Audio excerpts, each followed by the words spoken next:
কি ব্যাপার? ওই মেয়েটা আমার কাছে সাহায্য কেন চাচ্ছে? আর তাছাড়া আমি তো ওই মেয়েটাকে চিনিও না, জানিও না, তাহলে সাহায্য কেন চাচ্ছে? কি ব্যাপার, তুমি দাঁড়িয়ে পড়লে কেন? ওই মেয়েটা হাত দিয়ে হেল্প ইশারা করতেছে কেন, কিছু তো বুঝতে পারতেছি না। মেয়েটা কি কোনো বিপদের মধ্যে আছে নাকি? এই, ওকে তোমার কোনো আত্মীয় লাগে নাকি যে তুমি ওকে সাহায্য করবে? চলো। ডাক দেই? আরে না না, ডাক দিতে হবে না, চলো। আরে না, কিছু একটা বলি। কি বলবে তুমি আবার? না ঠিকই বলছো, চলে যাই। এখনকার দিনে কাউকে সাহায্য করা একটা বিপদ, বুঝতে পারছো? আমি নিজে থেকে সাহায্য করতে যাবো, উল্টা আমাকেই বলবে হুদাই কি করতে দরকার হ্যাঁ হ্যাঁ, আছে। ঠিক কথা বলছো, চলো। চলো।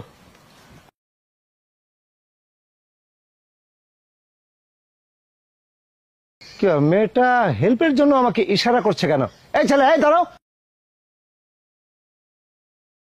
হ্যাঁ হ্যাঁ, তোমাদেরকে বলছি দাঁড়াও। এই মেয়েটা তোমার কে হয়? এই মেয়েটা আমার গার্লফ্রেন্ড। গার্লফ্রেন্ড? এটা কি সত্যি তোমার গার্লফ্রেন্ড? কোথায় যাচ্ছ তোমরা, সত্যি করে বলো। হ্যাঁ, সত্যি আমার গার্লফ্রেন্ড। কি প্রিয়া, বলো। এই, তুমি তো বলছো যে ও তোমার গার্লফ্রেন্ড, তাই না? তো গার্লফ্রেন্ড যদি থাকে, তুমি আর আমি কথা বলে যাচ্ছি, ও তো কোনো কথা বলতেছে না, কেন বলতেছে না? তার মানে তুমি মিথ্যা বলছো। না না, আসলে দেখেন, আমি সত্যি কথা বলছি। বলো। হ্যাঁ, আমরা দুজন বয়ফ্রেন্ড গার্লফ্রেন্ড, আমরা একটু বেড়াতে যাচ্ছি না। এই মেয়ে, তুমি যদি গার্লফ্রেন্ড হও ওর, তাহলে তুমি পিছন থেকে আমাকে ইশারা করলে কেন?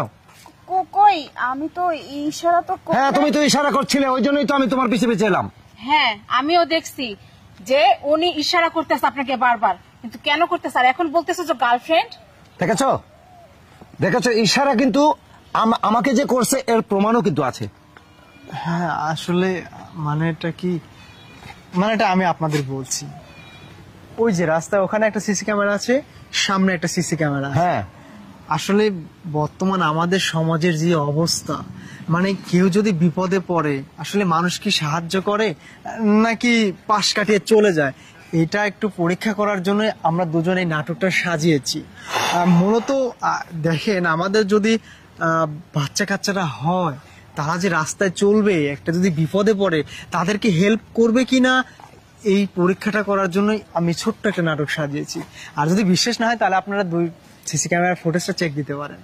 না সবই ঠিক আছে, মানলাম, কিন্তু আমরা তো বিচলিত হয়েছিলাম যে অবশ্যই কোনো বিপদ হবে, এই কারণেই আমাদের এত বিষয়। আপনাদের অনেক ধন্যবাদ যে আপনারা এখনো আপনাদের মধ্যে মনুষ্যত্ব বোধ আছে, মানুষের বিপদে আপনারা পাশে দাঁড়ান। অনেক অনেক ধন্যবাদ আন্টি।